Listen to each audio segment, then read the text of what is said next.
Hey guys, so here we are in Gambia at the one center of Serekunda, right in the city, and we're going to do a trip from Serekunda up through the river to Gunja, which is around here. And to do that, we're going to use our trusty app. So check this out. Here in Gambia, we're going to do a delivery from Serekunda to Sa. Here we go.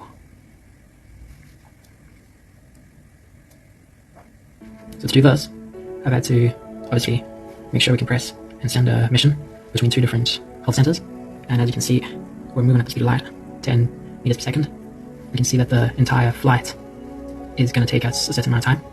I think it isn't specified here, but it's actually 5 hours and a half.